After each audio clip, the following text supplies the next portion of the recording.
상상해보세요. 어느 날 평소처럼 은행 앱을 켰는데 내 지문이 틀렸다고 나옵니다. 계좌도 이상하고 내 신분도 이상합니다. 그런데 더 황당한 건 이미 세상에는 나보다 훨씬 더 멀쩡하게 나로 살아가고 있는 사람이 있다는 겁니다. 내 이름을 쓰고 내 돈을 쓰고 심지어 얼굴까지 나와 똑같은 남자.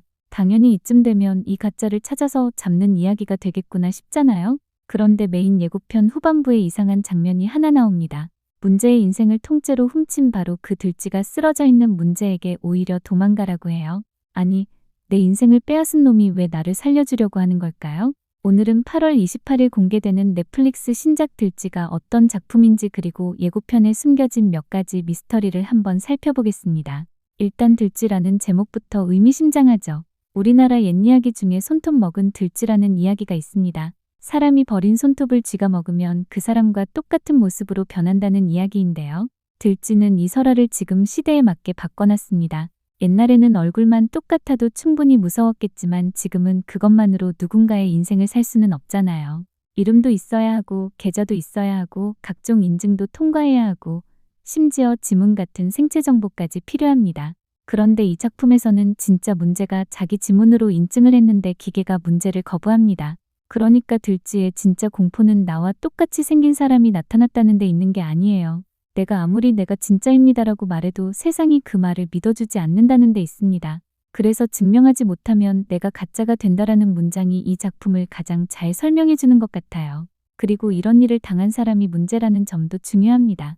류준열 배우가 연기하는 문제는 오랫동안 세상과 단절해서 살아온 소설가입니다. 원작 역시 10년 동안 집에서만 살던 남자의 10년 만에 외출해서 이야기가 시작하는데요. 문제는 집안에서 거의 비슷한 일상을 반복하며 살아오다가 모바일 뱅킹의 지문 인증이 실패하면서 자신의 삶에 뭔가 크게 잘못됐다는 걸 깨닫게 됩니다. 그런데 가만히 생각해보면 들쥐 입장에서는 문제만큼 인생을 훔치기 좋은 사람도 없었을 것 같아요. 오랫동안 사람을 만나지 않았고 사회생활도 거의 하지 않았으니 누군가 문제 행세를 하고 다녀도 그걸 바로 알아차릴 사람이 많지 않았겠죠. 그래서 저는 첫 번째로 이게 궁금합니다. 들쥐는 도대체 언제부터 문제를 지켜보고 있었을까요? 예고편에서는 들쥐가 문제의 모든 것을 빼앗기 위해 오랫동안 준비했다는 사실이 암시됩니다.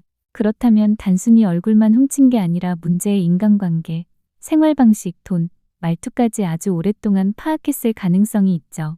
그래서 류준열 배우의 1인 2역도 재미있을 것 같습니다. 같은 얼굴인데 진짜 문제와 들쥐의 분위기가 완전히 달라요. 문제는 불안하고 흐트러져 있는 반면 들쥐는 훨씬 정돈돼 있고 냉정합니다. 그리고 여기서 굉장히 무서운 상황이 하나 생깁니다. 진짜 문제와 가짜 문제가 동시에 사람들 앞에 나타났어요. 그런데 한쪽은 자기 신분조차 제대로 증명하지 못하고 다른 한쪽은 문제의 인간관계도 알고 있고 돈도 있고 사회에서는 아무 문제 없이 문제로 살아왔습니다. 그러면 사람들은 누구를 진짜라고 믿을까요? 어쩌면 들쥐는 문제의 얼굴을 훔친 정도가 아니라 문제보다 더 완벽한 문제가 되어버린 인물일 수도 있습니다. 그리고 여기에 설경구 배우가 연기하는 사채업자 노자가 끼어듭니다. 노자가 처음부터 문제를 도와주는 건 아닙니다.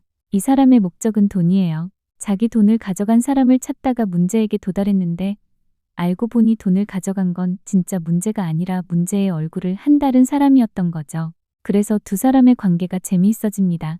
문제는 자기 인생을 찾아야 하고 노자는 자기 돈을 찾아야 합니다. 목적은 다른데 찾아야 하는 사람은 똑같아요. 결국 두 사람이 손을 잡고 들쥐를 쫓게 되는 겁니다. 예고편을 보면 맨몸 액션부터 총격, 차량 추격까지 꽤 강하게 들어가 있어서 단순 심리 스릴러보다는 범죄 추격극의 비중도 상당할 것으로 보입니다. 그리고 또 한 사람이 있습니다. 이규영 배우가 연기하는 형사 순용이죠. 순용은 이 사건의 진실을 파헤치는 인물인데 여기서 중요한 건 이 사람이 사건을 알게 된 과정입니다. 순용은 의문의 투서를 받고 수사를 시작합니다. 자, 이건 그냥 지나가면 안 될 것 같아요. 누군가가 일부러 경찰을 이 사건에 끌어들인 겁니다. 그러면 투서를 보낸 사람은 누구일까요? 문제일까요? 들쥐일까요? 아니면 두 사람 모두 모르는 제3자가 이 판을 지켜보고 있었던 걸까요? 게다가 순용조차 사건을 파고들수록 누가 진짜 문제인지 혼란에 빠지는 것으로 보입니다. 눈앞에는 똑같은 얼굴을 한두 사람이 있고 사회적으로는 오히려 가짜가 진짜로 인정받고 있는 상황일 수도 있으니까요. 그리고 이제 가장 궁금한 질문이 나옵니다. 들쥐는 정말 문제의 적일까요? 물론 지금 공개된 정보만 보면 들쥐가 문제에게 한 짓은 명백합니다. 이름도 돈도 신분도 사실상 인생 전체를 훔쳤습니다. 그런데 메인 예고편 마지막에 이 관계를 이상하게 만드는 장면이 들어갑니다. 쓰러져 있는 문제에게 들쥐가 도망가라고 하는 겁니다. 제작진이 굳이 이 장면을 예고편에 넣었다는 게 상당히 의미심장해 보여요. 첫 번째 가능성은 들쥐에게 문제의 죽음이 필요하지 않다는 겁니다. 이미 문제의 삶을 차지했다면 진짜 문제가 갑자기 죽는 것 자체가 오히려 자신의 정체를 드러낼 위험이 될 수도 있겠죠. 그런데 저는 두 번째 가능성이 더 재미있습니다. 문제가 아직 모르는 진짜 적이 따로 있는 겁니다. 예고편에는 김성호 배우가 연기하는 승규도 등장하고 노자와 대립하는 모습도 보이는데요. 처음에는 문제와 들쥐의 싸움처럼 보이지만 사건을 따라가다 보면 두 사람 모두를 위협하는 더 큰 판이 드러날 수도 있다는 거죠. 그렇게 되면 들쥐가 문제를 살리는 장면도 설명이 됩니다. 나는 내 인생을 훔쳤지만 지금 너를 죽이려는 건 내가 아니다. 이런 관계가 될 수도 있으니까요. 물론 이 부분은 어디까지나 예고편을 보고 해보는 예상입니다. 그런데 저는 들쥐가 재미있어질 지점이 바로 여기라고 봐요. 처음에는 질문이 하나입니다. 가짜 문제는 누구인가? 그런데 이야기가 진행될수록 질문이 달라질 수도 있습니다. 도대체 누가 진짜 문제인가? 그리고 마지막에는 이런 질문까지 갈 수도 있겠죠. 이 모든 일을 시작한 사람은 정말 들쥐가 맞는가? 생각해보면 문제는 오랫동안 자신의 삶에서 스스로 사라져 있던 사람입니다. 그 사이 누군가는 문제의 이름으로 세상에 나와 사람을 만나고 돈을 쓰고 그의 인생을 살아왔습니다. 그렇다면 주변 사람들의 기억 속에 남은 문제는 누구일까요? 태어날 때부터 문제였지만 세상과 단절됐던 남자일까요? 아니면 가짜이지만 지난 시간 동안 실제로 문제로 살아온 남자일까요? 결국 들쥐에서 가장 무서운 건 괴물이 아닐지도 모릅니다. 내가 나라는 사실을 내가 아니라 세상이 결정하는 상황. 그리고 그걸 증명하지 못하는 순간 진짜였던 내가 오히려 가짜가 되어버리는 상황. 저는 이게 들쥐가 가진 가장 강력한 설정이라고 생각합니다. 원작이 있는 작품이긴 하지만 이번 공개 전에는 굳이 원작의 반전이나 결말까지 알고 볼 필요는 없을 것 같아요. 드라마가 원작의 전개와 결말을 그대로 가져갈지도 아직 알 수 없고요. 오히려 아무것도 모르는 상태에서 문제와 함께 들쥐의 정체를 쫓는 편이 더 재미있을 것 같습니다. 그래서 공개 전에 딱 3가지만 기억해 두시면 될 것 같아요. 들쥐는 문제의 인생을 훔치기 위해 얼마나 오랫동안 준비했던 걸까? 형사 순용에게 의문의 투서를 보낸 사람은 누구일까? 그리고 무엇보다 문제의 모든 것을 빼앗은 들쥐는 왜 결정적인 순간 문제에게 도망가라고 했을까?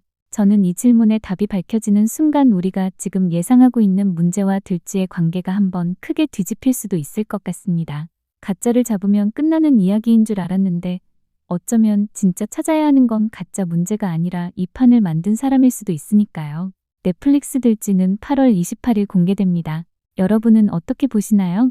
들쥐가 문제를 살리려 한 건 단순히 자신을 지키기 위해서였을까요? 아니면 문제가 아직 모르는 진짜 적이 따로 있는 걸까요? 오늘 영상이 좋으셨다면 좋아요, 구독, 알림 설정도 부탁드려요. 저는 또 새로운 드라마로 찾아올게요.